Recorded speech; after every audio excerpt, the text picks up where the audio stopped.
All right. Good afternoon. I am Dom. I am Jamie. And welcome back to the cutting room floor. Today, I know it's been a while, but today we got to get spooky on you a little bit for the month. Today's a little terrifying. It's a little terrifying. It's every day. And I'm not every day when I say you're it. Not. Every day is a little terrifying. That's true. That's true. Here. That's true. I mean, it's a horror movie every damn day. They might as well just have Art the Clown run for president. That'd be dope.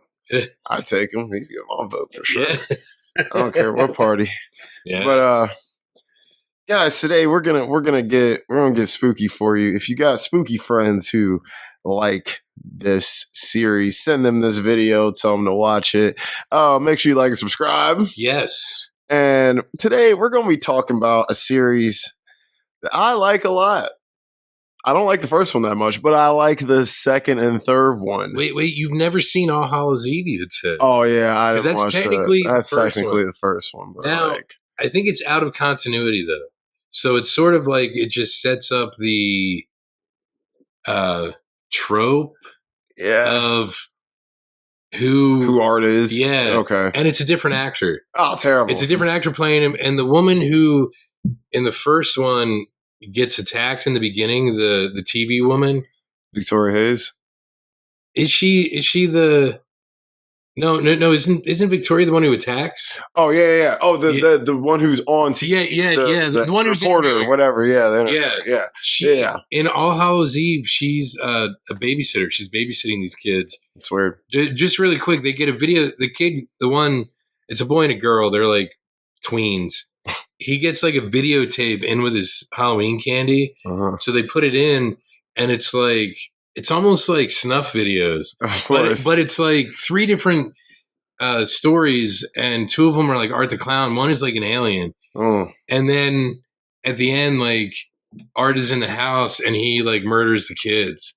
Mm. So it sort of sets up like who he is, but the two films in the movie that are on the videotape are like the original short films that Damien, is it Leone or Leone? I think it's Leone. Leone made with Art the Clown like years before.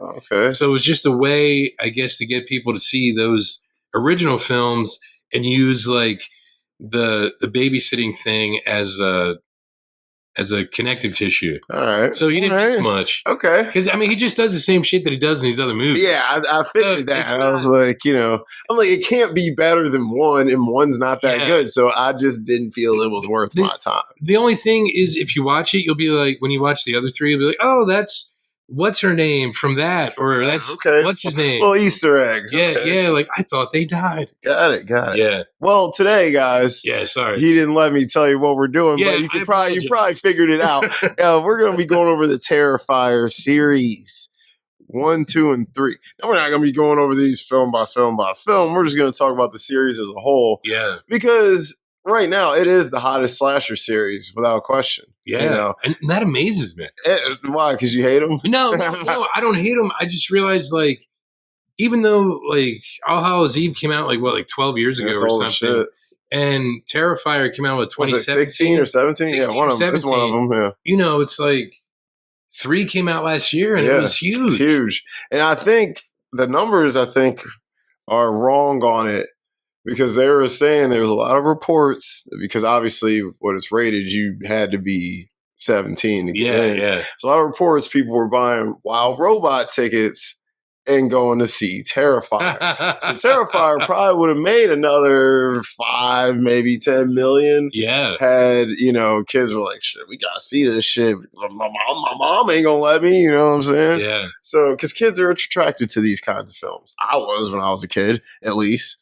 But Terrifier 3 was huge. Yeah. And this franchise is here to stay. And I think Damien Leone created something really, really great. And usually with these types of slashers, you got the original Nightmare on Elm Street has never been topped. It won't, at least in my opinion. I think the only pedophile that can top Freddy Krueger is our top dog right now.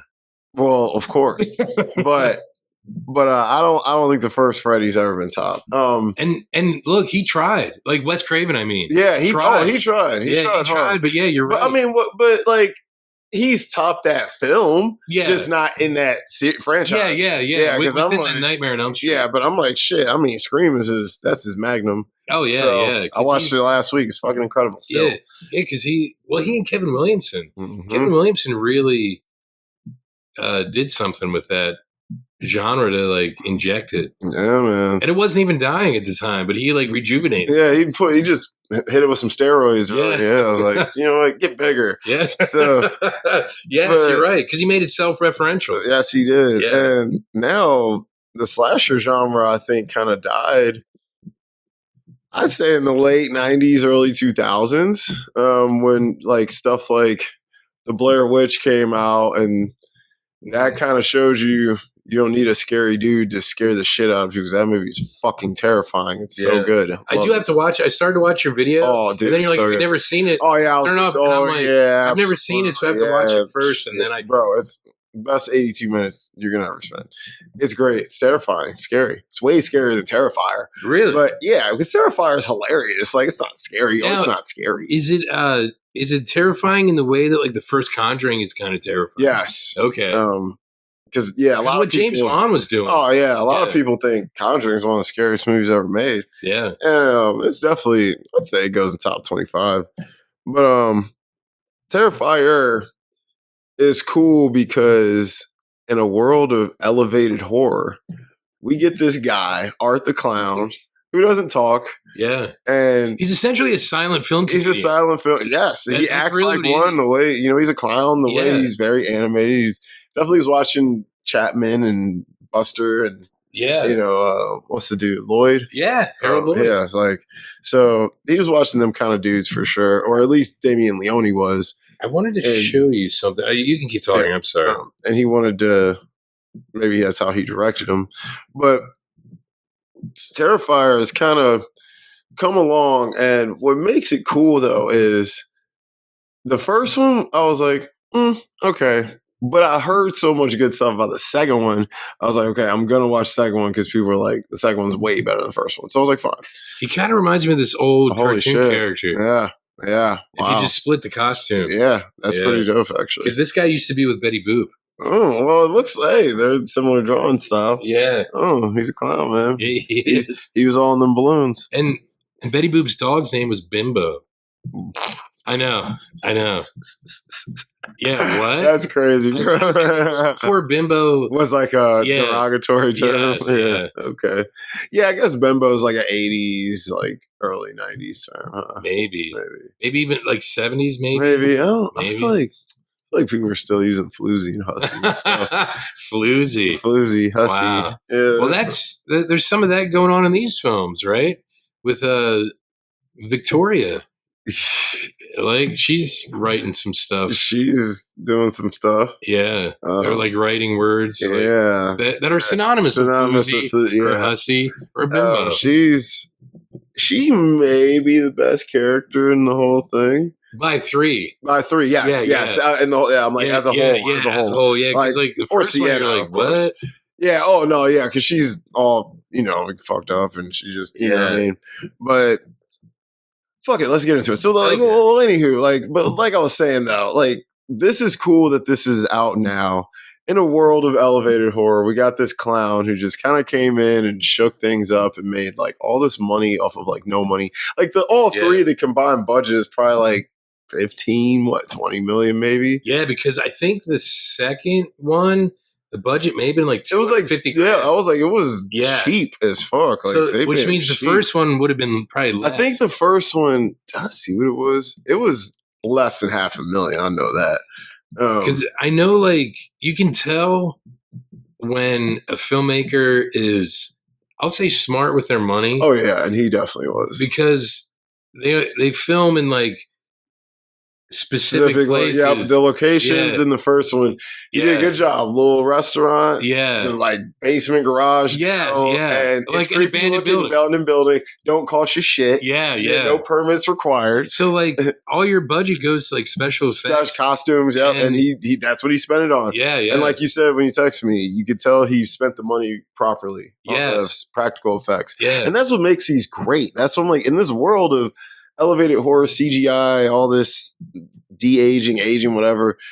We get this real ass series of films that, because they're so over the top with the practical effects, it's not really scary. It's more comedic, at least to me. But I'm a weird motherfucker. Well, also you have a clown who thinks what he's doing. He thinks it's hilarious. He thinks it's the funniest thing ever. And like he's laughing, but there's no sound coming out because he's almost like out of time. He's like, yes. It's like he's a mime. Like he's in the wrong, like, it's like he should be in that old Mickey Mouse black and white world. Yeah. And like, or like Coco the Clown. He should be like in a 19, like what, 40s cartoon? No, 30s, it should be like 20s, teens or 20s. God, damn. Yeah, like in a definitely pre-segregated or segregated times cartoon. Yeah, he's like if Jack the Ripper and Coco the Clown were the same person. Yeah, wow. They had a child, Yeah. And it's great. It's great. And as a series, do I think it's the best horror franchise ever? No. But I do think it's on track to becoming one of the franchises that actually got better as it went. Because each of these stories build on each other pretty nicely. Yeah, and that's what I love about it. It's like the first one is essentially it's like flashback. What the fuck is this? Yeah. And if you don't watch All Hallows Eve or nothing, you're just gonna be like, okay, we're just this random ass clown just popped up and did a bunch of fucked up shit. I do like the fact that like she's interviewing her in the beginning, whatever happens, and then it goes into this story that you find out at the end is how Victoria became. What's what happened to Victoria? Yeah, how she became. Because they mentioned something in the beginning, like what is it, Miles County Massacre? Yep, Miles County Mass. And you're like, okay. In my mind, I'm like, is that All Hallows Eve? Like, are they referencing that movie?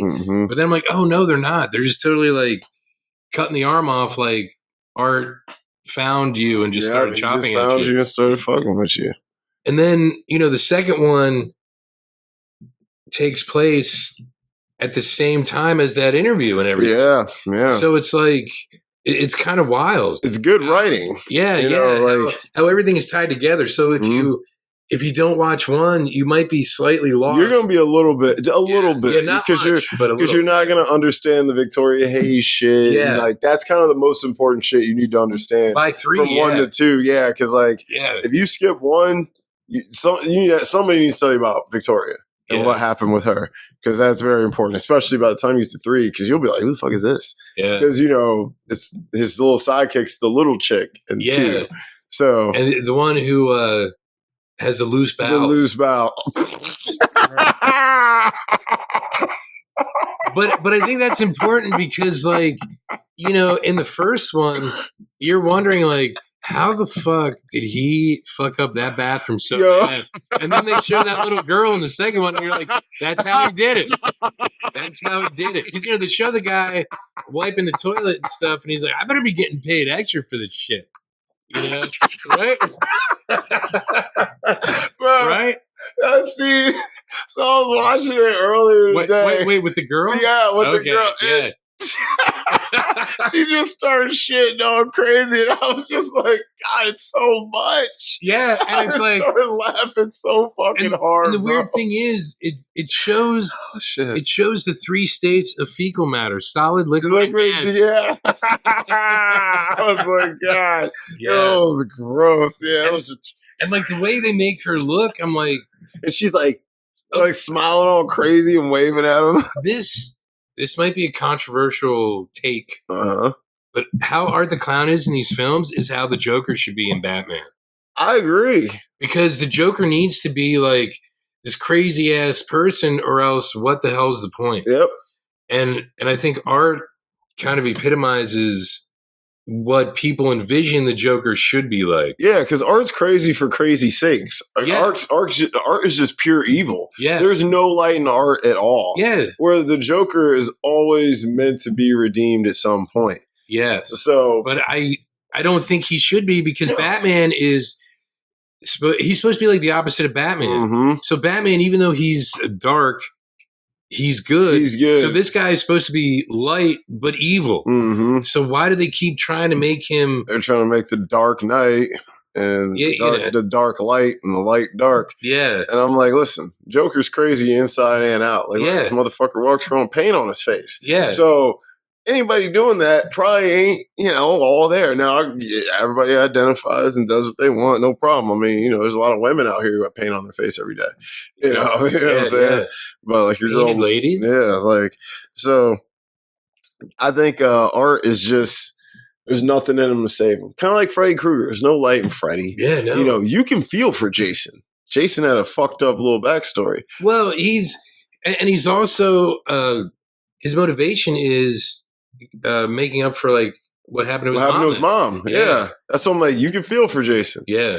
You can't feel for Freddy. Although, how did Jason get so jacked? He was like a 13-year-old kid. Yeah, and roids, I guess. Yeah. Right. You were like 5'3", and now you're like 6'7". Yeah, and 290, like all muscle. No, like, he's 6'3". Yeah, 4% body fat. Yeah, insane. That's what he is. Be dead. but fucking like he has a redeemable arc where like Freddy and Art. Forget about it. And like, what about Michael Myers? Michael Myers he's mentally unstable, and it's like I can't like. We need a pedometer on Michael Myers. Yeah, because that motherfucker walks. He's a mover, bro. Yeah, I'm like, and not in a hurry. No, not in a hurry. He's like, I'll get my steps in. I will get to you. Somehow I'm gonna be there. I will get to you. No one sees how. And one thing, while we're speaking of other slasher villains. Yeah.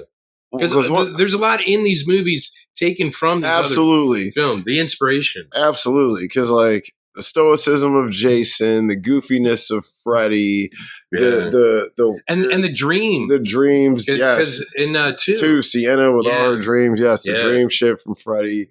The evil hell shit. I think he even got a little bit of like Hellraiser in there. Oh yeah, you're right. Mm-hmm. Like, I think he was watching all the classics. I didn't mean to be a pinhead about it, but you're right. Yes, sir. Like the Cinnabites. Mm-hmm.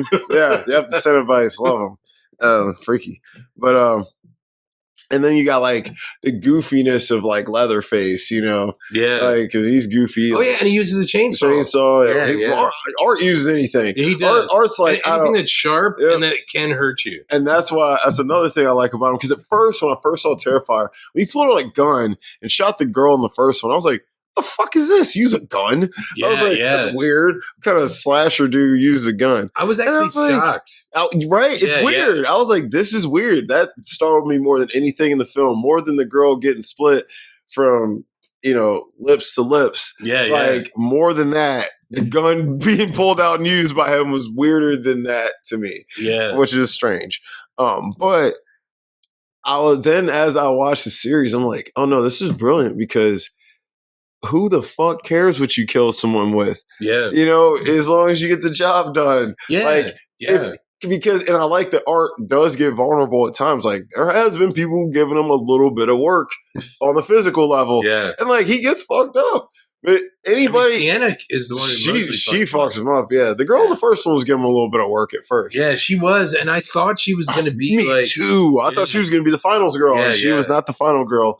But I thought that girl was cuter than I don't know. Sienna got a crazy body, but you're thinking it too. I'm thinking it too. Yeah. But the girl in the first one, she was really cute. But I like Sienna a lot more. I think, like as a character, I liked her better in 2 than 3. Sienna, yeah, because 3, she's all whiny in 3. And because she's all post traumatic. Yeah, it's like she gets on your nerves a little bit. At least she's on like Molly in 2. Yo, that's like one of my favorite scenes because I'm like, listen. We've all been there. You've been at a party, slip a little M, have a great time. And I'm like, that's what she needed. She did need that until, fucked up. But I was like, hey, there's nothing more fun taking a shot with Molly in it. and having a good time and dancing your ass off. Wait, so you you had sent me something and you said about her lame ass brother. Her brother sucks, bro. Jonathan. Now, does he suck more in the second one or the third one? I'm gonna give the edge to 3, but he's pretty shitty in 2 too. Who does he keep texting in 3? I don't know if I just couldn't see it because he's like, Sienna was just here and she was whatever. I think he was sexing the aunt. Okay, I guess that does make sense. I think he was sexing the aunt, but yeah, he sucks, bro. I'm like, this kid is lame as hell. But like, even in 3 is like, as much as Sienna is kind of annoying, not annoying. I don't think she was annoying. She's like paranoid. She's paranoid. She was on edge in the first one or in 2. Yeah. But like, she had her moments where she calmed down, like the party and everything. But in 3, she's just pin drops, like she's everything. But I still love her, man. She's still a great character. I thought she played this really well in both films. Well, she became, what was her name? Nancy in Nightmare on Elm Street, right? Wasn't that the girl from the first one? Was her name Nancy in Nightmare on Elm Street? Shit, I don't remember, dude. Well, she's like whoever that girl was. To Freddy. Yeah, I mean, if dude gets sucked into a bed with a TV on his lap, like you would be freaked out. That's something he's never topped that first one. But yeah, she would be scared, and like you can't blame her for that. But it does make for a more tense film. But 3 is the best one. 3, the way the story unfolds, the addition of Victoria being like in the movie a lot. Yeah. And she replaces the little girl. Yes. And that was a great choice because she's scary as shit. She's a voice for art. Yeah. Like a speaking voice. Oh, yeah. Speaking voice for art. And she's more evil than him. And she's, at that point, she's almost like his mom. She is. She kind of gives birth to his head. Yeah. Some weird demonic fucking supernatural freaky shit. Yeah. And I love that the movie doesn't really explain any of this stuff. And they kill Chris Jericho. Yo, that's one of the best. Yo, I'm like, hey, he's looking good though. Yeah. I'm like, yo, Chris Jericho pretty much looking the same for just put a little weight on, you know what I mean? A little bit of that dad weight. Happy. Yep, he's eating good, living life. He was a man back in his day. I was a Chris Jericho fan. When wrestling was good. That was when wrestling was like peak wrestling, dude. But but I do love how like the supernatural shit isn't really explained that well. Yeah. And I'm glad it's not. Because in this movie, let's keep real. This movie's about the fucking kills. All right. You watch this movie to see how this motherfucker's gonna kill somebody. Yes, yeah. Like that's what you're watching for. You're not watching to see how is Sienna gonna pull through after this traumatic event. No, you want to see Art cut a dude from the rooter to the tutor with a fucking chainsaw and see his balls cut in half and it's steaming.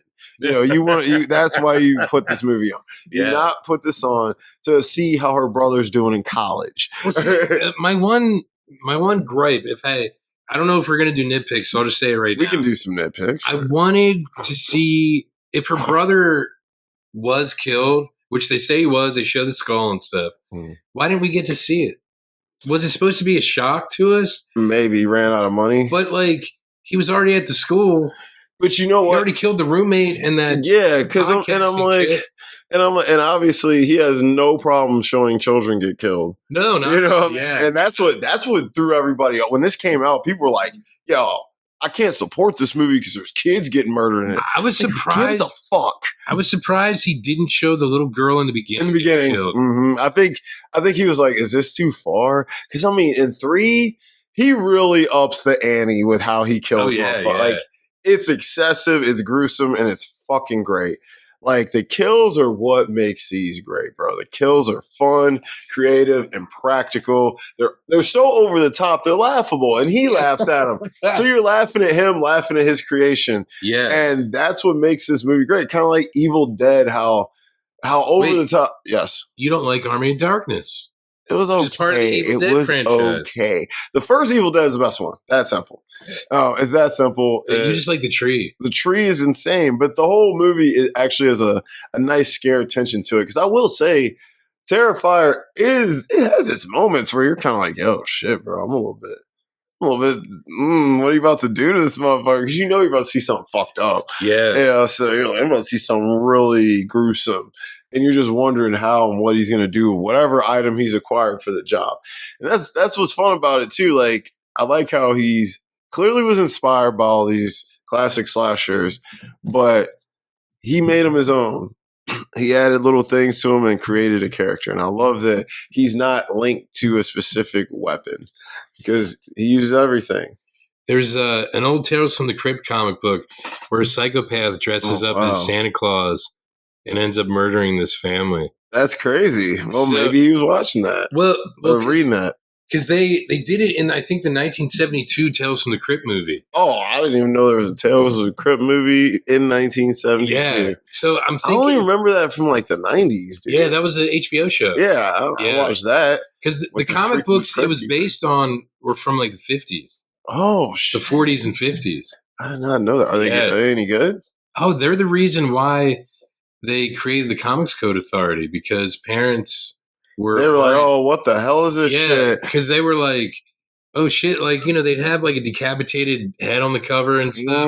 Like nice. there was no rules back then. Nice. And this guy, Friedrich Wertham, wrote a book about juvenile delinquency, how comic books were contributing to it. Wow. So they started to censor comic books. Of course they did. But like the movie in the 70s has like that story in it about like the psychopath dressed up as Santa Claus and, you know, murdering people. And I think that's where, like, I like the fact that Damien Leone wears his influences on his sleeve. Yeah, he's like a QT in that way. Like, and like even the vibe of the filmmaking is like a 70s kind of vibe.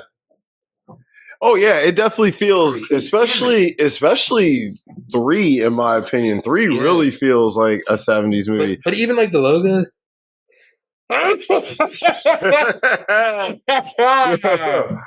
Yes. Yeah, I just showed this guy a meme, and I'll say what it says. It says PG in the 80s, and it says PG today, and behind them is 2 dogs, and one of them's like a pretty cute golden retriever, and the other one looks like something that's gonna fucking rip you to shreds. Because I'm like Poltergeist is PG, fucking great. You know why? Because it wasn't until like '84 that they had PG-13. Yeah, because I think like Gremlins or something. It was India Temple of Doom. Yeah, Indy.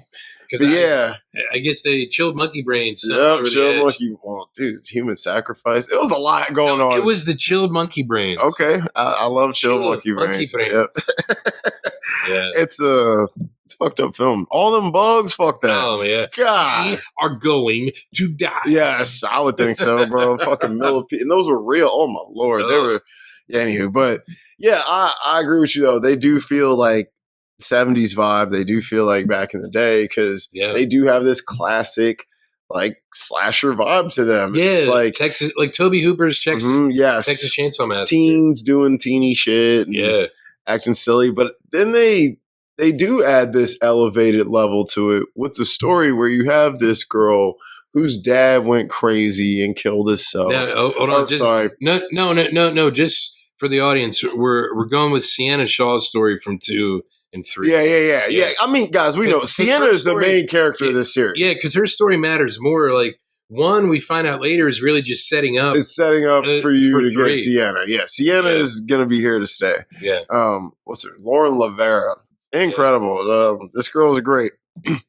But she but you got this this nice story. Oh, not nice, but you got this story of the dad who's no longer with us, and the girl is dealing with that trauma, and the brother's dealing with that trauma, and they're both handling it in different ways. And is that why the mom's on edge? I've got it. She is like, I fucking hate you. I'm gonna whoop your ass. She said, you burn my house down, I'll kill you. The mom is raw. I'm like, damn, she on like nobody. She's like, bitch, I'll slap you. And then she tries to be nice. You can sleep in my bed tonight, and I'll sleep on the couch. I'm like, man, you just cussed me out, told me I'm everything the child of God. But you got that whole story, which is, sets up really nice why these characters are how they are, and they keep getting deeper as the films go on. And you would think, like, usually the stories get diluted and stupid as horror movies go on and sequels, and these are getting better. And I'm very curious as to how 4 is going to go and what he's going to do. And obviously we're going to get Sienna back. and that's going to be fun because she's a fun character. She's a warrior. She's tough.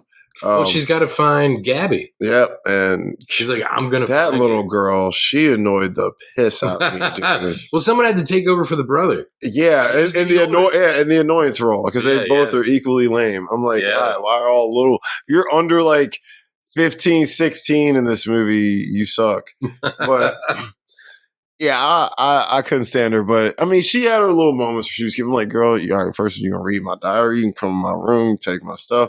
I'm like, girl, I'm gonna slap you, bro. Like, for real. And like, of course, okay, they gotta tie in her annoyances to make it useful. I don't care. She annoyed the piss out of me. Yeah. But with 2 and 3, man, they really upped the kills. Like in the first one, people get killed and it's messed up. Like, of course, there's the main kill in the first one. Yeah, with the girl. With the girl, yeah. Which you're like, I mean, that was polarizing. I mean, when people first saw that, a lot of people were like, a lot of women were like, ah. But I'm like, don't worry. Going to the gynecologist again. Right? I was like, don't worry, he gets men back in 3. Yeah. I think he made it look more graphic with him because my lord. But, yeah. But you got this guy who he's really going nuts in 2 and 3, especially 3. But like, there's some kills in these movies because I mean, like I said, this is the kills are the meat. You know, like you got some Gordon Ramsay made mashed potatoes as a side with the story. You got some good mashed potatoes made at the side with the story. I think the soundtracks are actually pretty good and the scores are pretty good. I think if it's Gordon Ramsay, he would call it a potato puree. There you go. If they're mashed potatoes. Yeah. Ugh, that sounds gross. But well, P&P. P&P, but but the kills are freaking gruesome, man. There's some bro. He kills some of these people in this movie.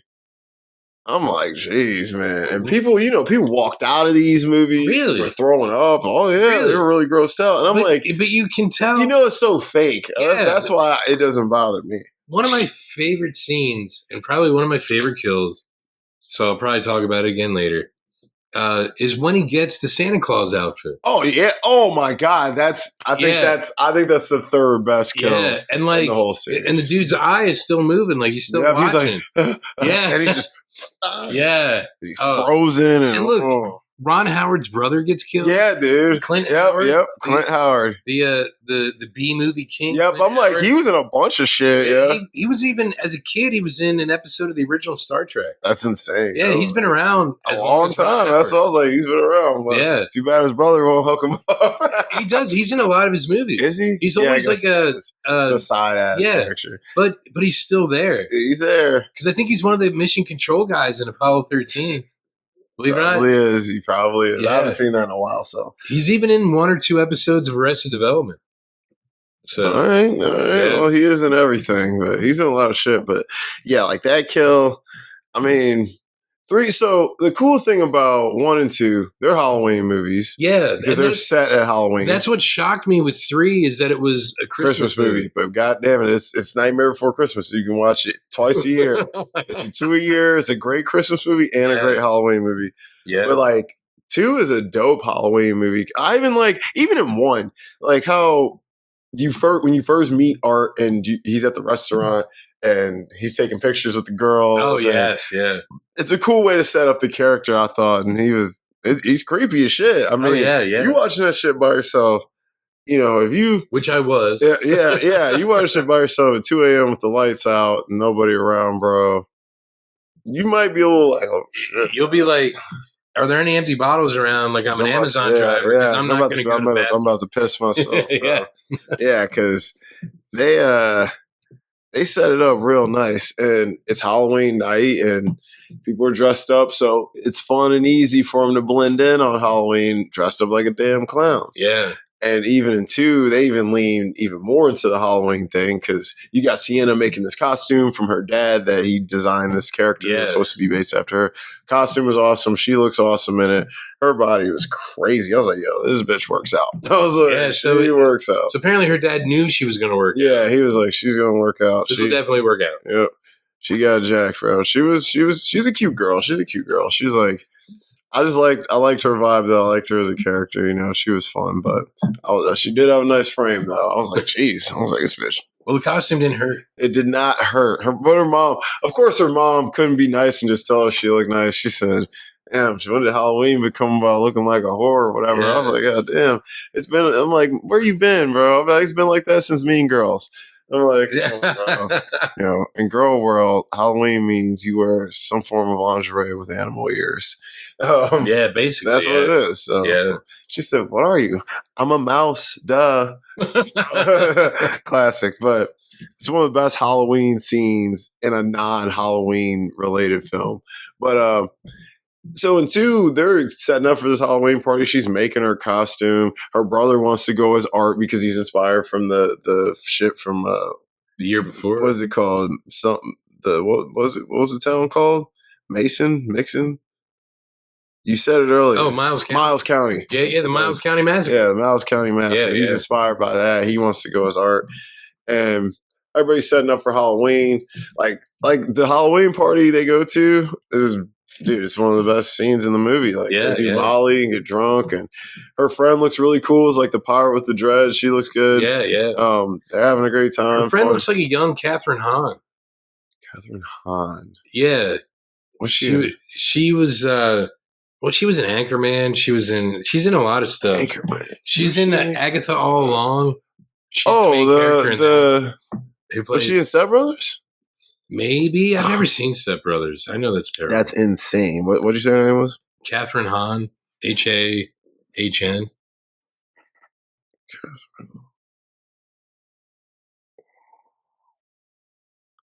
Yeah. She kind of has that look. She's in Step Brothers. Yes. Okay. So I knew who you were talking about. She does a little bit. Yeah, I think she's prettier than people give her credit for. She was always doing like goofy shit, so she always kind of came off kind of like who, Catherine Hahn? Yeah. Oh yeah. But now she's like really kind of stepped into like more prestigious roles. I think people. She was like the makeup woman in Anchorman. Yeah. And I'm like, I had to think about. I just didn't know her by name, but I definitely know her and seen a lot of shit she's in. She's a good actress. She's really stepped it up a lot in the last like 10 years, I'd say. Oh yeah. But yeah, her look is similar. They have a similar nose and like the face structure. Yeah, you know what? I do see that. That girl from Terrifier might be a little prettier, but yeah, I feel you. But the second one, man, one of my favorite kills from the second one, it's not my favorite kill in the series. One of my favorite kills in the second one is, dude, when he kills their third friend when he's trick-or-treating, and he comes to the door and he holds out the bag and it's got chainsaws and shit in him. And she don't want to give him no candy. Yes. And he scalps her and basically like uses her head. Yeah. Oh, no, it's the mom's head. It's the mom's head. But he scalps her and he pours the like acid on her and puts salt on her. I was like, he was like, he's like, bro, he was like cutting her arm off and like twisted it off. I was like, Jesus, Art. And I was like, and then he's just like pounding her. I'm like, geez, bro. I'm like, she is, but she wasn't dead. I'm like, damn, she still wasn't dead. Oh yeah, like, she said something to her mom. Yeah. I'm like, geez. I'm like, bro, how are you alive? I'm like, Allie. Isn't her name Allie? That's what it was, Allie. Because remember, they kept calling her, she wouldn't answer. And the mom's like, Allie. The moms were terrible actresses in this movie. Oh yeah, naturally. Even Sienna's mom is not good. It's sad when you're like, I'm happy they're gone. Yeah. I mean, she was in the whole movie for the most part, though, the mom. She's like, put shaving. That shit is so funny. Why, you're mad because he put a little shaving cream on your car. I'm like, bro, as soon as she said that, I'd be like, yo, this bitch is on something. Yeah. I would know. I'd be like, listen, I've been where you are. Like, I've been 18 years old on an illicit drug, and my mom called me, and I answered the phone. But see, I just told her, as soon as I answered the phone, I just told her what was good. I was like, look, I'm on this. She's like, oh, fucking Christ, Tom. I was like, well, what did you need? Well, I need to talk to you about this important stuff that you're not going to, like. I'm like, yep, that's going to have to wait till tomorrow. She was like, Jesus, fine. Talk to you later. I was like, yeah. So that was a quick conversation, but she was like, this fucking guy. And I was like, Mom, you never done this? She was like, no, you fucking retard. I was like, yeah, dude, I've never done stuff. Yeah, I mean, it's cool. Everybody, everybody does different shit. But, I lived a little life. More about opportunity, though. Yeah, I had ops. I had ops. And you don't have regrets either. No, definitely not. Yeah, I should have taken that Molly back in 2015, Yeah. whatever. Yeah, I took that Molly back in 2000. So, but Yeah. it's a fun drug. It's a very fun drug. But anywho, so I know how she was feeling at that party. She was having the time of her life. Like she was like, "Shit, I'm feeling real good." Actually, I'm like, "Oh yeah." As soon as she sounds like that bitch slipped her something, I was like, and she was like, "I gave you half for M." I was like, "Yep, I knew it." But that's And Xanax. and she was on some Xanny, so she was feeling good. She was barred out. She was M'd out. She was rolling. She was rolling rock, But Wow. like, man, the second one, the way it ends is just crazy, bro. Like at the old carnival or whatever, and Oh yeah, dude, with the way she kills Art and stuff, and wait, doesn't Art kill himself? yeah. He kills He himself. blows That's his own right. head off. Yeah, but Or blows the back of his head off. and we all know he gonna come back. Yeah. Wait, oh no, maybe that's the end of the first one. Yes, it's the 1st one. Sorry, Yeah, I'm mixing them up. Yeah, you're tripping. Yeah, Sienna does kill him in the second one. Okay, yeah. And the she first one chops his head off That's with the right, with the dad's the knife. sword. Yeah, the dagger that caught on fire and spontaneously combusted. Yeah, the angelic dagger. Yeah. I mean, the thing can withstand anything. Apparently, I mean, that's right. I'm sorry. Cool. It's a cool dag. Because because then at the beginning of the second one is when it's the coroner's office. It's the coroner's office, yeah. And he comes back, he takes his eye and his brains and shit. Yeah. Yes, first one. Okay, so, I'm sorry. Oh, you're good. Yeah, because the third one's when she like shits his head out. Yeah. Gives birth to his head. And then his body shows his decapitated body comes through. Yeah. Yeah. Okay. So yep. Oh yeah, because he's on the subway with that other dude's head. Yeah. He's like, I need my head. Yeah. Oh. Yeah. There's some funny. That's what I'm saying. There's some funny shit in this. That's why I like the supernatural, because it just adds goofiness that doesn't need to be explained. Yeah, but you can roll with it because it's supernatural. It's just like animation. And if you explain it too much, you'd have people critiquing stuff that doesn't need to be critiqued. Because it's like, no, I practice this stuff. Yeah, you forgot. Blah, blah, this. Blah. It's like, no, let's just have it be kind of whimsical and whatever. Yeah. And he's like, whatever I want to. And it's whimsical, Like, in a way, I could see that. It's just goofy silliness that whatever. There's no consequences to any of it. Yeah. At least for Art. And I'm like, Art has zero. This is all a game to him. And like, it's just funny to him. He's like, I'm already in hell. I'm already dead. So they mentioned something. I forget if it's in 2 or 3 that he needs some kind of connection to this world in order to like either keep coming back or whatever. Mm-hmm. So since they killed Victoria, spoiler alert, and she like melts through the floor and opens that portal to hell. Yeah. Like, is he technically mortal now until he gets someone else who could be what that little girl was before it was Victoria? You know what I mean? Maybe he's gonna have to find another sacrifice, like a host type of host body. Because it seems, or like a tether, like a symbiote, something. Yeah, because it seems like he does need that. Yeah, at least now. In the first one, I don't know. I guess he was trying to find it. Maybe. And so he needs something, but he's definitely going to have some kind of probably little sidekick or something going on in the fourth one. Because, like, I was thinking about it, and it's just I understand the concept of it, but then because he's still alive at the end of 3, yeah. So is he? Because remember when it showed he and Victoria were in that abandoned building, and she's like cutting herself, slitting her wrist in the tub. Yeah. Oh, dude, that's my favorite scene in the whole series. For like 5 years, and she's still alive. Yep. Like, let's since you brought that scene up, let's talk about that. Please. That is my favorite scene in the entire franchise. Okay. And I'll tell you why. Wait, when those guys come in to destroy the building, or just them going in there and doing their thing. Okay. That's my favorite scene in the whole franchise, because I've been begging for a movie where we see villains doing regular ass shit. Like, I've been clamoring for a Vader movie. Oh yeah. Where Vader, it's basically that time in between where he was looking for, like, what the fuck are you doing? Yeah. And when they finally show how Vader goes to the bathroom. Yeah. Like that time in between becoming Vader and then coming to get Luke. Basically the leading up to Rogue One shit. Yes, Like, yeah. I want that movie, and it don't need to be this actiony sci-fi. Like, I could do 2 hours of Vader chilling at his place, doing his shit, showing us how he's coped and deals with the things he's dealt with. And I liked seeing that in this film. You see Art prepping, making stuff.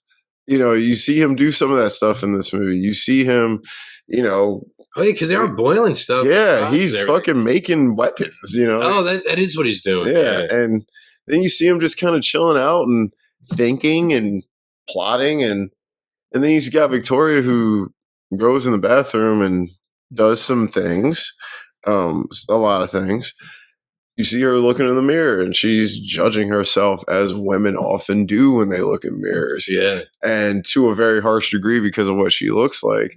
But it's sad at the same time because it's like the thing she's talking about no one would like to have relations with her. And, you know, she's unbangable and things like that. And it's like, the sad reality she is for a whole host of reasons that goes beyond what she looked like. Well, if, you know, the viewer would remember what she looked like in the first film. Yeah, they'll be like, but but what's in front of you? Yeah. I mean, it's... No. So you can empathize. You can empathize. Yeah, because like, damn, you were on top and now you just, you know. And he made you that way. He did. And now the only person you can be around is the dude who made you that way. Yeah.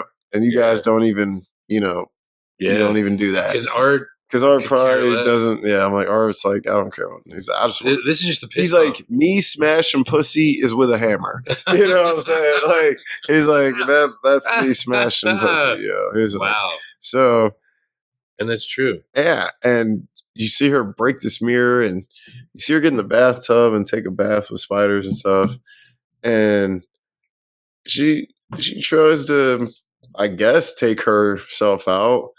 Even though she knows it's not gonna work. But do they ever explain like why it doesn't work? I think it's because she's already kind of dead. And like, but so how are they able to get in 3? Well, that is in 3 also. Mm-hmm. But like, how is Sienna able to get her to melt? Because Sienna has powers. Yeah, I guess Sienna's a chosen one. She has they almost like switch places, or like Sienna is almost what Art needs. What Art needs, yes. Yeah. She has all the power. Yeah. Sienna, remember, that's why they want her, because they're like, yo, she got all the power. We gotta get rid of her. Yeah. And we'll drain her and we'll be unstoppable. Yeah, so, that's right. Yeah, so Sienna's like the light. That's when, like, she's definitely the focal point of this series now. Obviously Art, but yeah, so, but I love that scene. You see her doing very vile things to herself.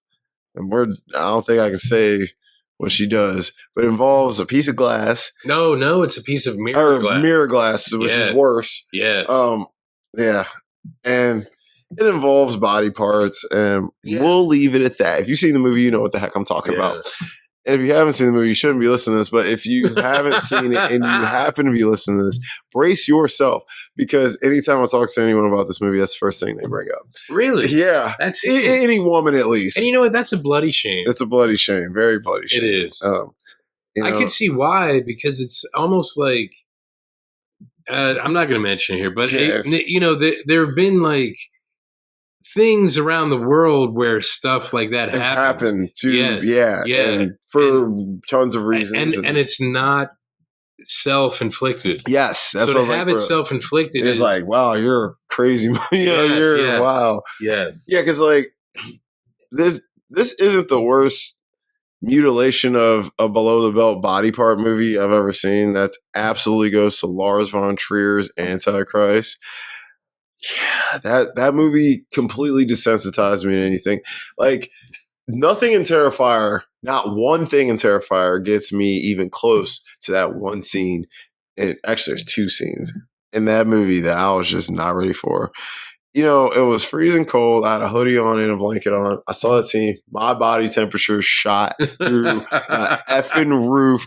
I started sweating. My stomach started hurting. I literally had to turn over. I was like, oh, I don't feel good all of a sudden. I'm like, man, a movie scene has never done that to me. Wow. And it's because as I can. I don't even want to get into it. It's fucked up. But Okay. I'll tell you about it off the camera Okay. because I don't want to talk about that here. It's disgusting. But yeah, that scene is crazy, but I love it. And you just see them sit there and turn to shit and collect dust and webs Yeah. until it's their time to come back. And when those guys are going to demolish the building and they're looking around and all they're finding are rats, Mhm. and then they find them, with all the cobwebs and everything. I honestly thought they were just dead. I was like, yo, I think they're dead. I'd be like, yo, is that? I'm like, but what? How long they been here? You know, I'm like, they should probably smell worse or have been decayed a little bit. When Victoria like started moving, I'm like, oh, what the fuck? I'm like, man, it's a dope scene. All the dopest scenes are in 3, I gotta say. Like, there's a couple scenes in 2 that are really good, but 3, man, there's some scenes in 3 that are just fucking wild. Like, 2 like sets up the greatness of 3. Yes, absolutely. You need to. You absolutely need to.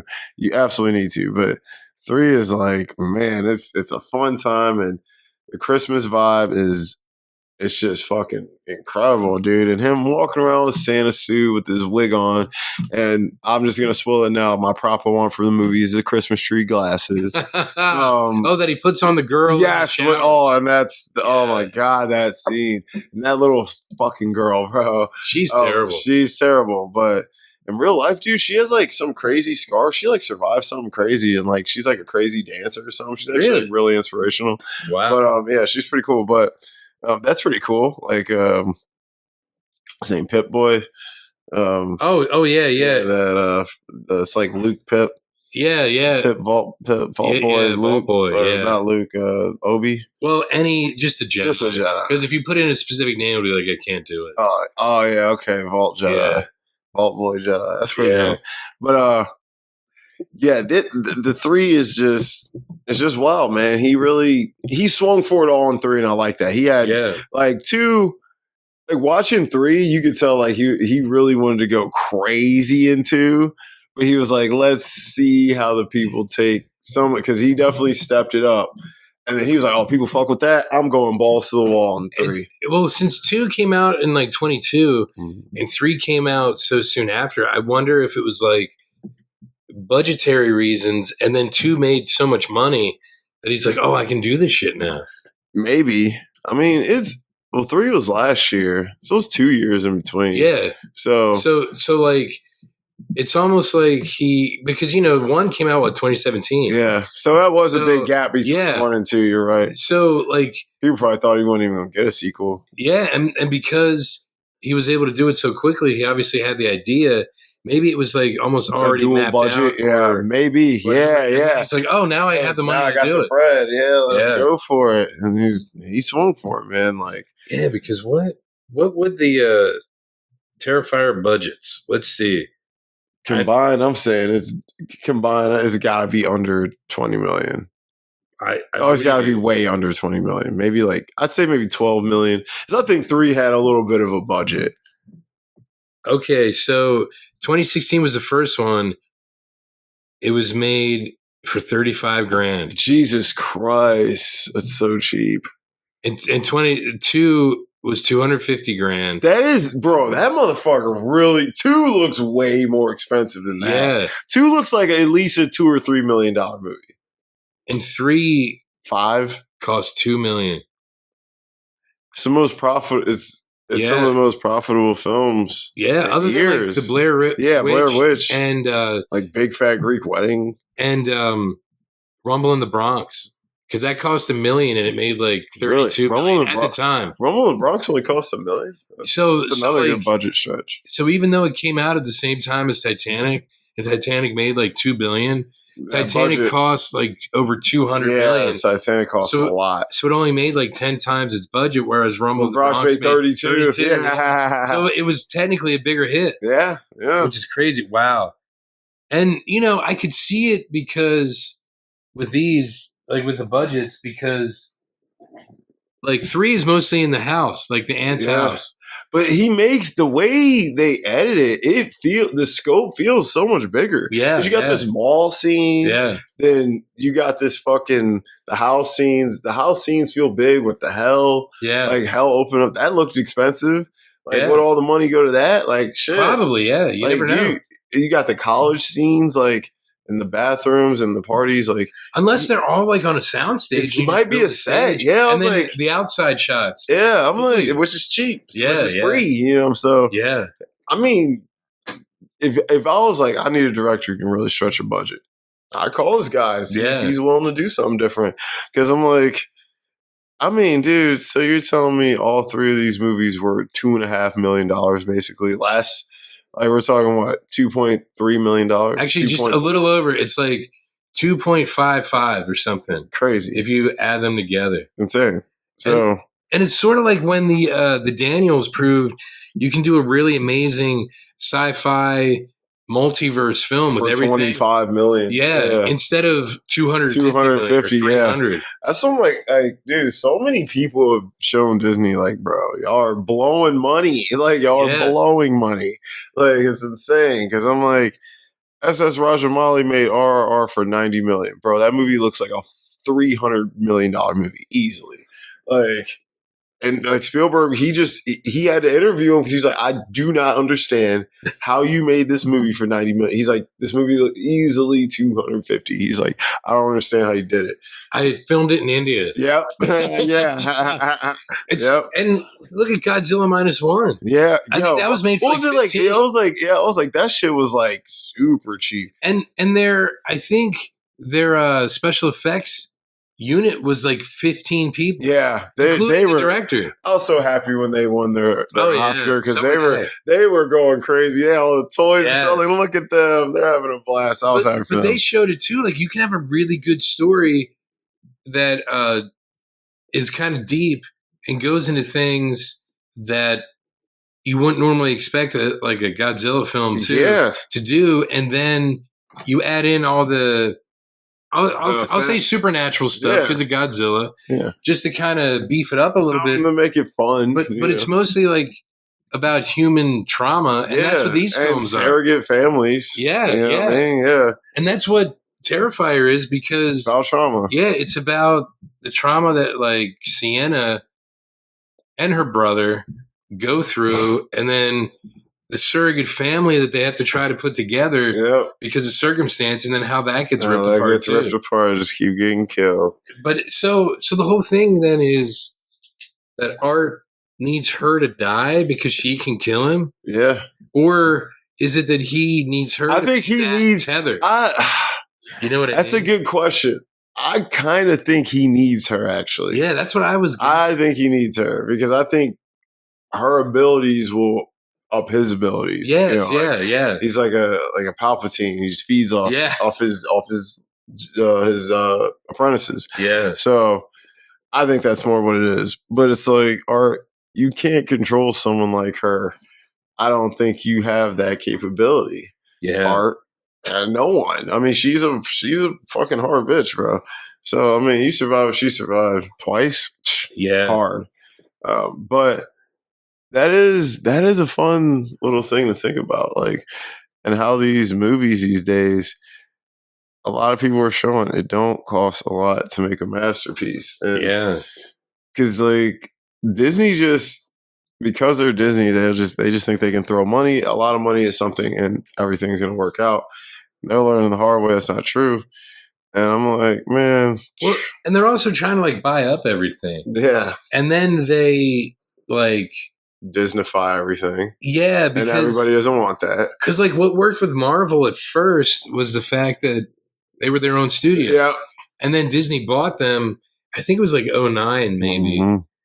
So it was early on, but they still had a plan for a few years. So it probably wasn't until like phase 2 maybe that like the Disneyfication of it really took over. Mm-hmm. And God, let's not even talk about Star Wars or Indiana Jones. Yeah. Yeah, do not even start on Star Wars. But yeah, so Disney, take a look. Look at Terrifier. Look at fucking look at some old movies, like we said, Blair Witch, Yeah. fucking Rumble in the Bronx. Hey, like, I heard they're making Hocus Pocus 3. That's depressing. did we need that? Like, we didn't need to. Did you see 2? No, I Good. had You no didn't miss desire. anything. I had no Did desire. you like the first one? I did. It was all right. Yeah. It was all right. I like it. It's fine, but I don't love it like everyone else my age does. Yeah. Everyone else my age is obsessed with it. That and probably Halloween Town. I like Halloween Town more than Really? Hocus Pocus. Are you a Debbie Reynolds fan? I am. I am. So. And April O'Neil from the first Turtles movie playing her daughter. Yep. Great film. Yeah. And she was in a lot of good Disney shit back then. Like, she was in a movie called Quince that was good about having like 5 twin siblings, or not twin, but 5 quintuplets. Yeah. But yeah, it's funny. 5 twin siblings. Yeah, my That's bad. 10 siblings. That's 10 siblings. Yes, 10 sets of or 5 sets of 2 people. Yeah, that'd be kind of cool. Psych. If you were the only one that didn't have a clone, wow, that'd suck. I'd be like, I want a clone. Yeah. Yeah. Anyway, but Terrifier as a series, I mean, dude, I think it's going in the right direction. I think it's nice to have something like this in horror still, to keep the past alive and to rival all the other horrors being made. Because, like we said, all the hot horror movies now are elevated. Even my favorite one of the year, Sinners. It's an elevated horror. It's a drama with horror elements. Yeah, the weird thing is, I don't see that as a horror movie because it's a drama with horror. The first hour and 10 it's a drama about these people from this area. You know? And you're learning about a part of history that Florida doesn't want you to know. Absolutely, yeah. That's so really what it is. A history lesson, and then the whole movie's really a history lesson. Even with the vampires, there's an allegory. So it's like, but it is still, some scenes in it. It still gets horror-y. And Weapons is great. That was a fun horror movie, but still more on the elevated side. Even though, I don't know, Weapons could kind of fall in the slasher category. It's just a lot of supernatural and stuff in it, but because there is one killer. Story? I don't think so. If it is, holy, I don't know. If it is, holy shit, that'd be crazy. That'd be crazy. I'd have to. I gotta say no, just because of. At least if it is, they probably took it to another. I don't know, but they always do. Yeah, they took it to a level that would make it kind of unbelievable. But so as a whole, the series, you thought it was decent? Believe it or not, I did enjoy it. Mm-hmm. You were like, I get why the kids like it. Yeah, like I've never been like a horror person, even though I enjoy horror films. So like I've seen Texas Chainsaw Massacre and Halloween, and like Friday the 13th. I've seen at least the first one. The first Nightmare on Elm Street, Scream. I saw that in the theaters when it came out. I know. I'm sure you did. Of course, I did. Because that was in like December of '96. Yeah, right, I was like 5, I think, or 5 or 5.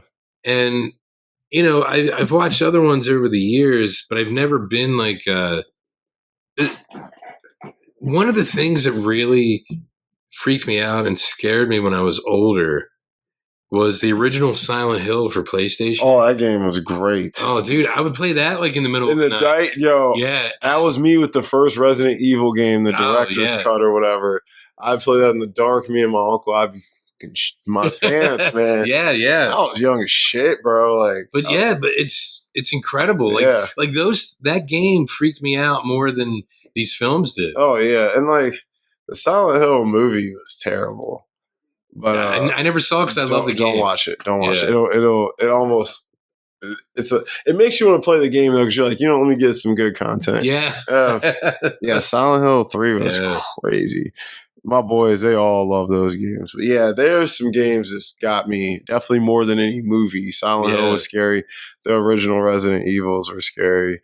Like horror games but yeah, I love the series, man. Like, I'll say this: if the 2 would have been like 1, I really wouldn't have much interest. But the way they stepped each one and came up to another level, I gotta give them his respect. When he brought Sienna Shaw in, he gave the audience someone to root for. Yeah, and someone they can kind of relate to. Yeah. Whereas, like in the first one, he either killed off or severely fucked up. Yeah. Anyone in the audience could relate And to. you didn't really get to know them that well So either. it really subverted their expectations. Mm-hmm. And it's like, wait, am I supposed to relate to Art the Clown? Because I realized like the reason why people love these kinds of films is the catharsis of like, because Felicia loves horror movies and stuff. And we were talking about it, and I was telling her a little bit. Has she seen these? No. Dude, you should watch 3. I told her, like, I don't know if she would like them because she loves, like, she used to have a Freddy Krueger poster in her room when she was a kid. Okay. And, like, she said she would, like, outline it with, like, fluorescent whatever, so it glows in the dark. That's kind of dope. And so, I'm like, well, there are elements of that in here. So she's a purist. Yes, basically. But I can see why people like to watch like Jason or Michael Myers. Yeah. Oh yeah, we watch all the Halloween movies too. Like even the 3 newer ones with Jamie Lee Curtis older, like Kills and Ends. And, yeah. Because it was Danny McBride, right? Yeah. But like, who hasn't fantasized about chopping somebody up once or twice? Murdering terrible people. Yeah. So like, man, I'd kill that motherfucker. So I think these films are a way of like getting that catharsis because we're not psychopaths. Yep. So we're not going to go out and murder someone. But if we see someone else do it, we're like, especially someone you don't like. Yeah. Like if you're seeing like a character in a movie that's a piece of shit and you see somebody just fuck them up, you're like, yes. Yeah. Like one of my favorite kills is in the second one. And I know we're going to go over it, so I won't say it, but it's like when you see like an asshole bite it, there is something. It's sort of like how there are these jokes now that say either there's 2 versions of it, either Charlie Kirk's grave or Donald Trump's future grave are going to be the most used like gender neutral bathrooms in the world. My goodness. You know what I mean? It's like that kind of thing. So It's this weird pleasure you get when you see shitty things happen to shitty people. Mm-hmm. And you don't always get that in life. So when you see it in you get that in movies all the time. You never get it in life, seems like. Yeah, no. It seems like it never happens. That's why it happens in movies. Yeah, exactly. So I understand that like guilty pleasure maybe of seeing that. And then like when you have like the final girl like actually succeed, there's also like a catharsis there too, because you're like, oh, if Sienna could make it through it, then maybe I could too. Yeah. No, you couldn't. But yeah. Yeah. I could never be a final girl. Never. I mean, Art would probably chop my dick off and make me look like one. Yes, sir. But Yeah. Yeah, terrible. Terrible. Yeah. He'd do you dirty, man. He'd do you real dirty. He'd kill you with one of these toys or he probably would. He'd probably shove Galactus's he put the tip right up there. Yeah. He'd do you just dirty. The tip. Just the tip. That's all you need.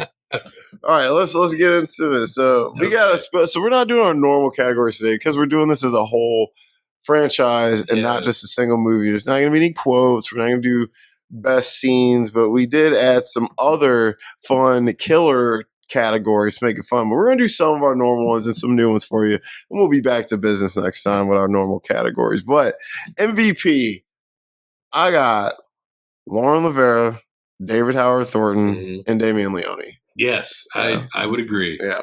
Because, like, without those 3, and even though she only came in like the second and the third one, she really anchors the whole series. It became her. Sienna, like you said, it gave us somebody to connect with. Yeah. Like, now people are like, oh, she's the new final girl. She's the new Scream Queen. Yeah. Them, and then obviously Scream Queen. Yeah. You're right, though. Yeah. I mean, Jenna Ortega is like kind of the hot Scream Queen, and she's coming up. Is she a Scream Queen, or is she like Jenna Ortega? I mean, or is she more just like? Because I think like Wednesday, yeah, like, she's a goth her personality is more, like just a goth dark chick, yeah. But from like doing like an the MCR fan, but from doing like the Scream movies and shit, like that kind of got her. Was she in one or 2 of them? She's in 2 of them, and then she did X. So she's done some slashers. Okay. She's done 3 slashers, and they're all pretty successful. So she's kind of gotten that title, and she's adorable. But peak season, I had Lauren Lavera, David Howard Thornton, and Damian Leone. Yeah, because if you think about it, like each film could be considered their peak That's each season. one. It Because it just tops keeps it. getting Yep, better. Yeah, absolutely.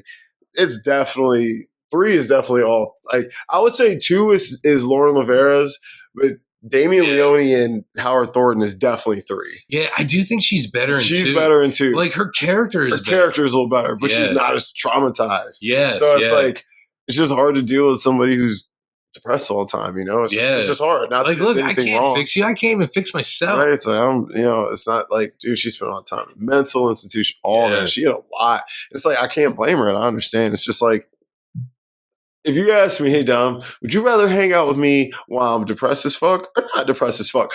I'm gonna take not depressed you, okay? It's that simple, you know. So it's nothing against her or nothing that. It's just it is what it is. But she's a good actor. She showed that well. Yeah. Favorite kill. What do you got? So I already talked about like Santa in the bar. I had three, and that'll be my third one. And just the tip. In the second one, when the girl looks at the window, yes, it's written on the window, it says just the tip, the and then the dude is like pissing, and he just starts for some reason. Like I said, it's the thing. Like when shitty things happen to shitty people, I dig it. Yeah, you're like, and that dude was shitty. He was shitty. Yeah, so it's kind of like art. And he's like an equal opportunity mutilator. He is. So that's the first time really, because you're talking about in the first one when he does the lips to lips thing. Yeah. That's really him like starting to equalize a little bit. He's like, I'm not just a female here. Yeah, and that's what sounds like. Everyone's like, ladies, don't worry. Yeah. Because all the ladies were like, why did you do that to a chick? I'm like, if you ain't seen three, in two, don't worry. It's coming. Yeah. Do not worry. It's coming. He doesn't care your gender. Yep. He doesn't care what your pronoun is. He'll murder you. He don't care. Yep. Gender, race, none of that matters to him. He's like, I don't give a shit. And that dude, because he was distracted pissing, that's probably the only reason he went for it. Yeah. So he's like, got him. Did you have any more you wanted to highlight? See, those are the only two. One of the ones that like freaked me out was in the first one with the dude that was doing the bombing of the thing. When he like hit him on the head with the hammer, it reminded me of Leatherface in the original Chainsaw Massacre when he's hitting the woman on the head. Although in Chainsaw, it was like, oh god, it felt real. It feels real. Chainsaw, because it takes place in this backwoody ass, like you just feel so. Ugh. Yeah, it's like I don't know. Yeah, you want to shower for like 20 minutes afterwards. There's a weird vibe to Chainsaw that just makes you really feel. It feels like a documentary. It does. Because it's all shitty looking. And grainy. And like you got the handicapped dude, and he's trippy. Oh and you got the guy who. A hitchhiker they pick up who's just super weird, and everyone's weird as hell. And then Homeboy thinks he can just break and enter. Yeah, that was his first mistake. You don't break and enter in a Texas home. Yeah, I'm saying? Yeah. But anywho, all right. So I have for favorite kills. So my favorite one is the shower kill. Oh yeah, in three, both kills, the guy and the girl. Yes, yeah. Because especially when he takes some glasses off and she's like, you want to look death in the face, bitch? Yeah. I got you. You want to look me in the face? Yeah. I got you. Hi. Oh yeah. The podcast girl. Yes. Because I just realized what probably one of my next answers is going to be for the next category. Okay. Yeah. But yeah.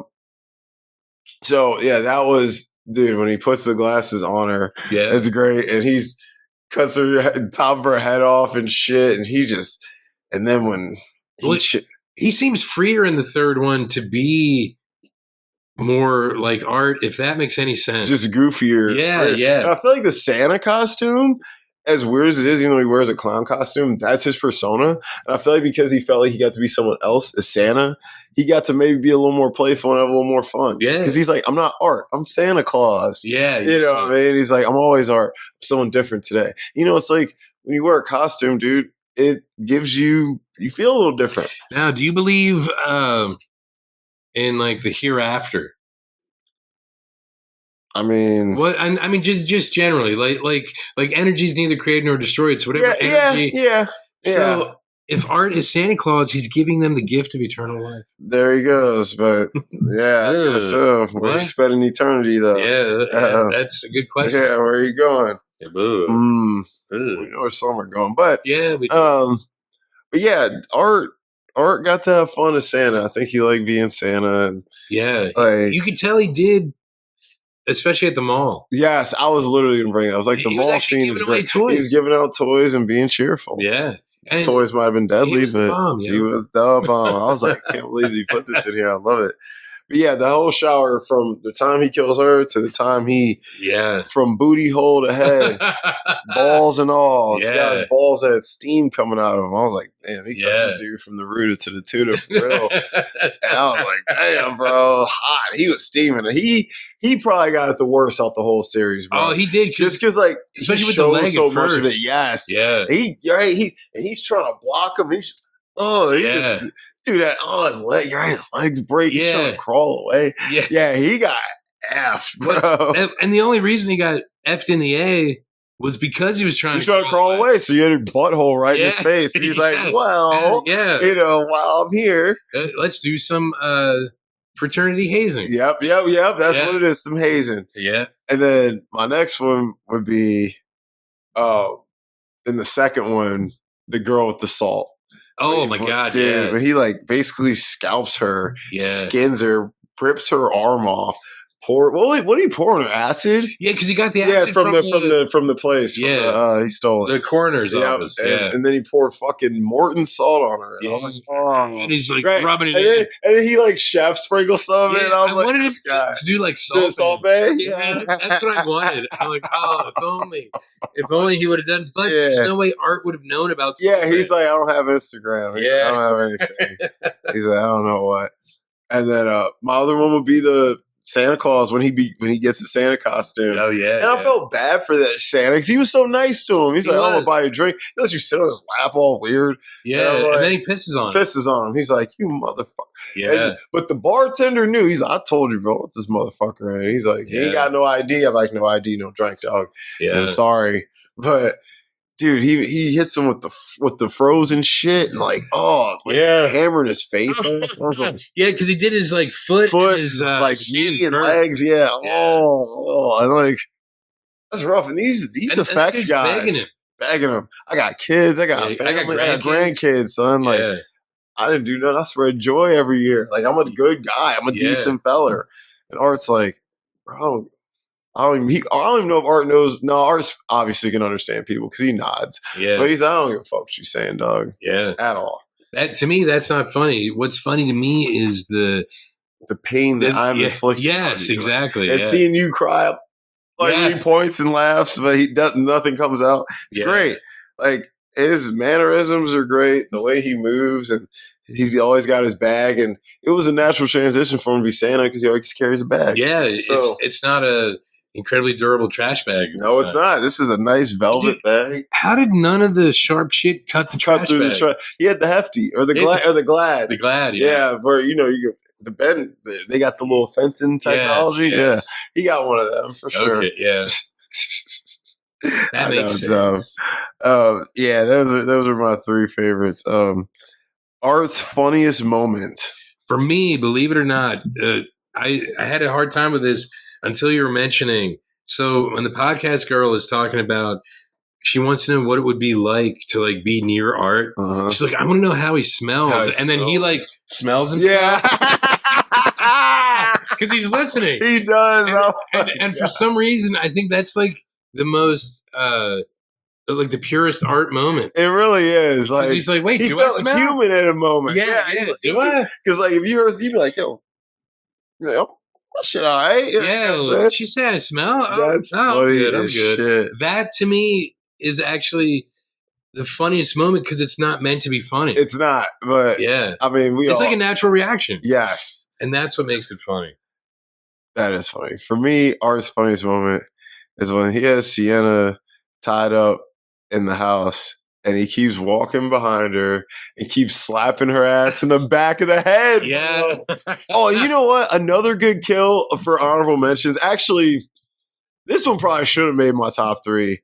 Bro, the tube with the rats. Oh my god! Oh, that and then she gnarly. Cuts the throat. They come out. Yeah. And he's hammering that fucking thing in her throat. God, yeah. That kill was gnarly too. Oh man, I don't know how to mention that one. That kill was gnarly. But when he slapped her in the back of that, because he does it like 4 times. Yeah. And it's so funny. He does it so casual. He's just. And she's just like, at each time, she's just like, what the fuck, bro? Oh, yeah, she has that like crown of thorns and stuff on her head. Yeah. It's so funny. And that's just a good scene because like Victoria's evil as fuck. But she has a nice moment too where she fucks up.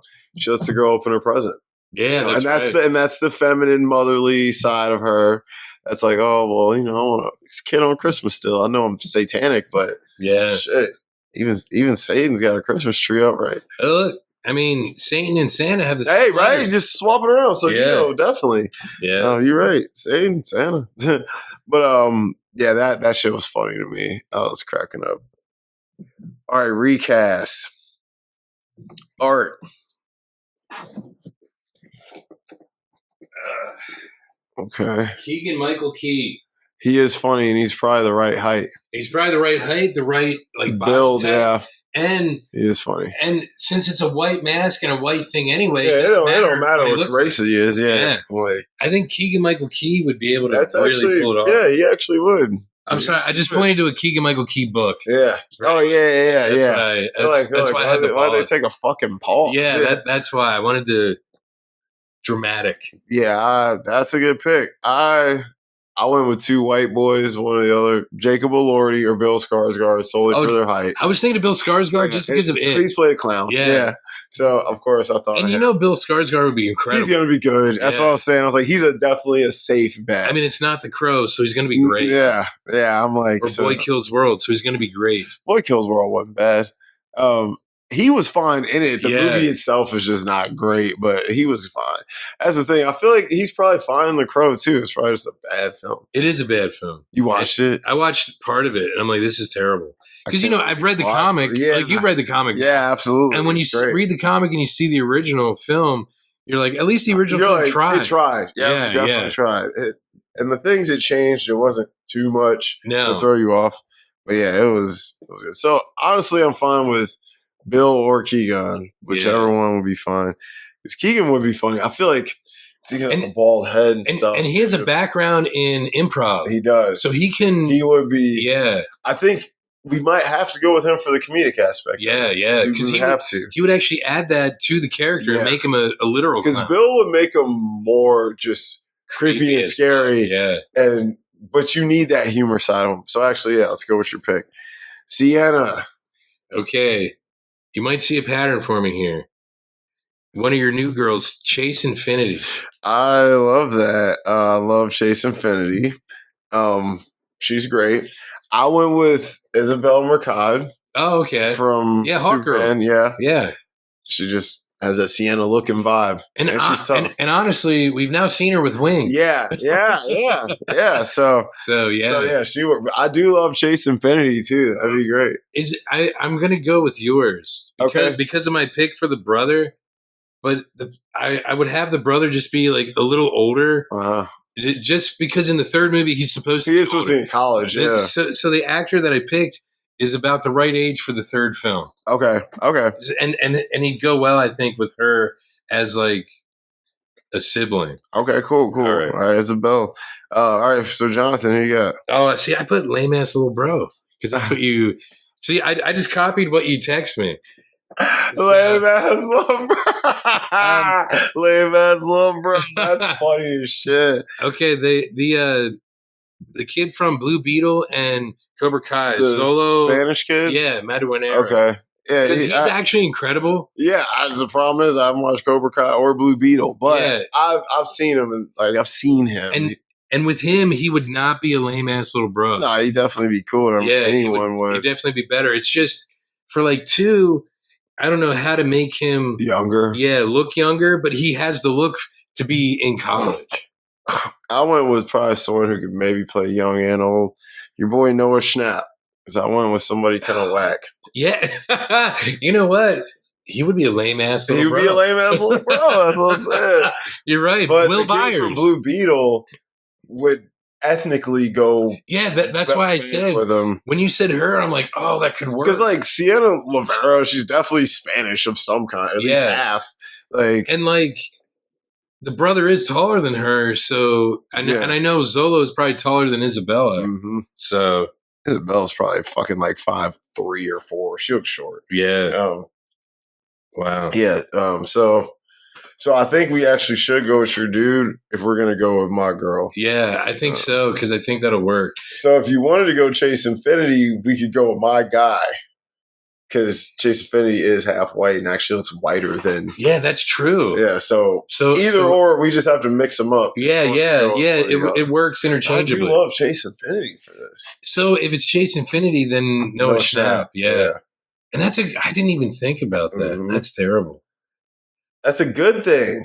Yeah. You're not looking at racially, looking at things racially. You're just picking who you like for the role. Yeah, who I could envision doing it well and making the character better. Yeah, you're not looking at like, well, I got to cast this flavor guy or that flavor guy. Yeah, no. It's like, I like this person's look and style, and, I do like the Chase Infinity pick. I do like her, man. She's nice. All I was thinking watching, too, was like, I wonder what a brown woman would look like in that uniform, in that costume. Yeah, Chase Infinity would be looking very good in that costume. She would look good. And don't worry, guys. She's 25. She's not a teenager like in One Battle After Another. The guy who played her father in the film One Battle After Another would not date her because she's too old. Yeah, she's too old now. She just got too old. But when they shot it, though, maybe she was probably of age for him. Yeah, he was probably like, shit. He's like, Tiana. I mean, you are Tiana, but you are in your 30s. Yeah, so he was like, this one here, though. Yeah, he's like, I'm sorry. We got a couple months yet. Yeah. He's like, so let's go out of time or two. So yeah, I actually love that. All right, then. You added Victoria. Okay, I added Victoria. Yeah. So my Victoria will work. Well, actually, it doesn't really matter because she's not related to them. Yeah. So it doesn't matter. It doesn't matter. All right, so I had Adria Arjona from Blink Twice, and she's from our favorite movie, Morbius. The girl, Spanish girl. Yeah, you're right. That is one of our favorite movies. Films. And I wish that was ironic. It's not. Yeah, I'm like, we're not gonna sit here and say we watch Morbius every other week, but the experience is often talked about. Yes. So Chandler and Mark, man. Yeah, it was a great time, man. Great time. It was like 6 of us in the theater. Yeah, 4 of us, and 4 of us were a group. Yeah, yeah. All right, so who'd you have? Believe it or not, one of my mainstays lately, Camila Mendes. Oh, love her. I know you do. That's why I was like, damn, those are both good picks. They're like the same age, similar look. Yeah, like same skin color. Yeah, either one. Yeah, doesn't matter to me. Either or works for me. They're pretty much interchangeable at this point. Yeah, Phil Mendes is nice, bro. She is nice. I was like, damn. Yeah. Don't matter. Director Jordan Peele. I love that. Yeah, I love that. Yeah, I was on a roll with this. You were. As soon as you texted to me, I wrote it all down, brother. I went with Zach Cregger, who did Weapons and Barbarian. Okay. Just because he just kind of did a weird kind of slasher, and I think he would elevate this just enough. Yeah. But Jordan Peele would too. But if Jordan Peele did it, he might call it like art or clown. He likes one name. Yeah. Even though Terrifier is one name or one word, it's like it almost seems like it's too long. All his movies combined, title wise, have 5 words. Wow. Get out. Yep. Get out. Nope. Us. Yep.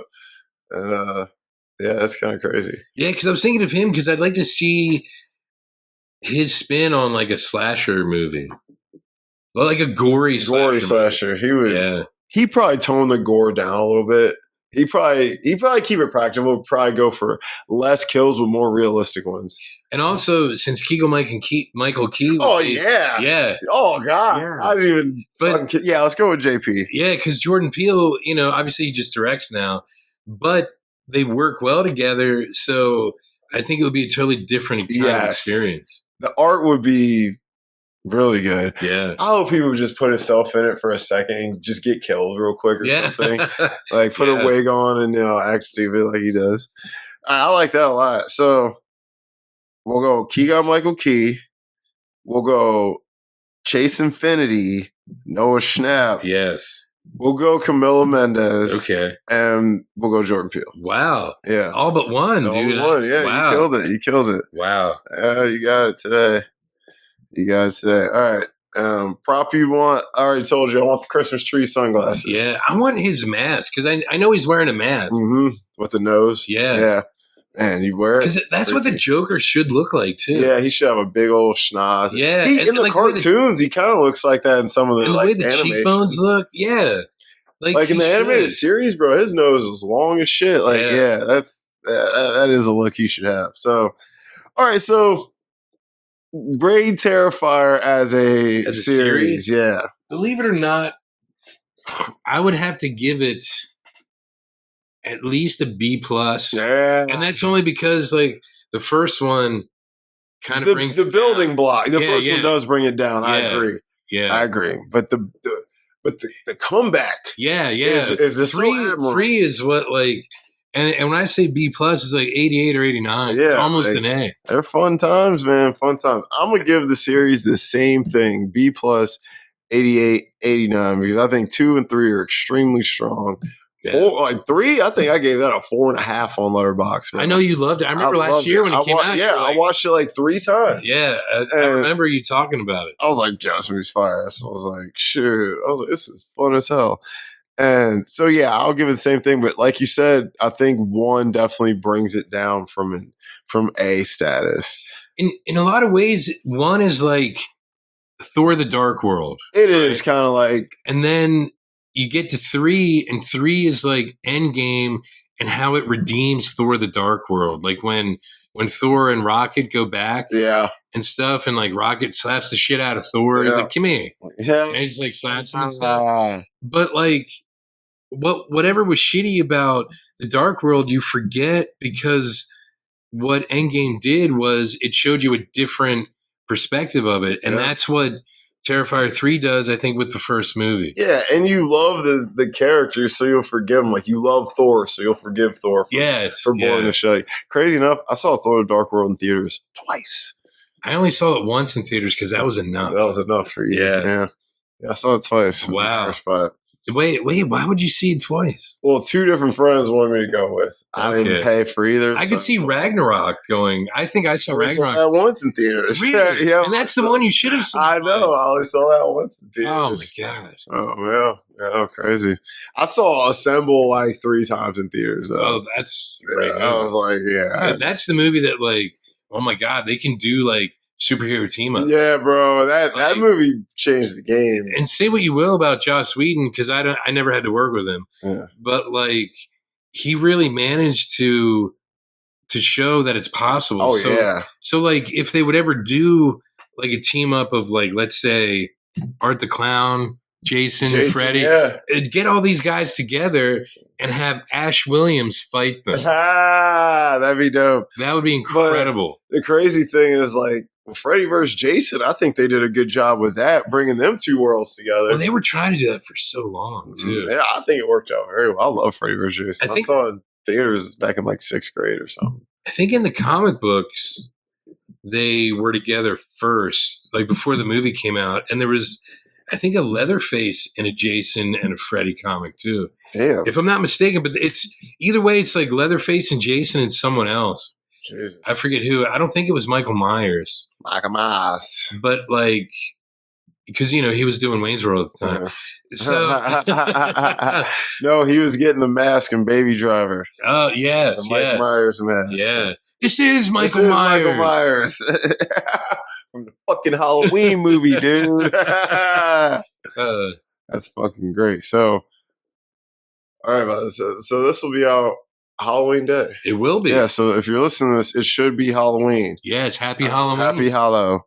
What are we doing next, bro? How about the Peter Dinklage Toxic Avenger, the new one? So I started to watch the 84 one, and I'm like, it's insane. I'm like, why did I want Dom to watch this? Yo, you were probably like, what the hell? Yeah, because I haven't seen it in like 30 some years. It's not bad. It's Well, the just acting terrible. is really bad. Oh my The god! best, yeah, the best character is the blind chick, like his girlfriend. Yeah, and it's so Believe it or trippy, not, boy. I started watching it yesterday again, and I only got to the point where he had just turned, and he's like, Yeah. he just went to where the weird like trans Latinos beating up the really, cop. up the cops. Yeah, that's the part that I'm And at. what was the fucking guy's name? Cigar Cigar Face. Face. Yeah, I was like, it's some dumbass name. You're gonna know why they call me It's Cigar Face. And I'm like, yeah, these guys are bisexual or something. Well, the one dude's dressed as a woman. He was a woman, yeah, and they're like supposed to be like dating. I don't know. And then he like does his high karate. Yeah, I'm like, what the fuck? Yeah, I was what the fuck that whole movie. I was just like, what the fuck is that? But it's probably good background for seeing like how great the Peter Dinklage version probably is. Oh yeah, I'm like, dude, now I gave it a 2.5 on Letterboxd. Really? Yeah, but it's not like I wouldn't ever watch it again. Yeah. You know what I mean? It's because it is ridiculous and it's kind of goofy and look, kind of it's stupid. about people working out. The first 30 minutes, Yeah. all gym. I was like, yo, this is. That's your. And I was like, movie. well, what kind of gym is this? Now I was like, I'll take the hot girls in bikinis pumping iron, and tan line. because like the one chick was hot, bro. Not the main one who was like, the other one that wanted to ride along. Yes, Yeah, she yeah. was hot. I was like, yo, but them bitches were crazy. Like, what kind of pretty girls like this just want to see little kids get ran over? I'm like, what Yeah. the hell is this? Yeah, it I was like, so what kind weird. of concept is this? Yeah, like It was like somebody took a whole bunch of acid. They had a really bad trip and wrote this. yeah. And I'm like, what the hell? But yeah, it was interesting. Yo. It was interesting. It was something. But I am hyped to watch the new one. So, all right, guys, like and subscribe, share with your friends. Happy Halloween. Get spooky. Yay! Yay. I'm Dom. I'm Jamie. It's Covering 4.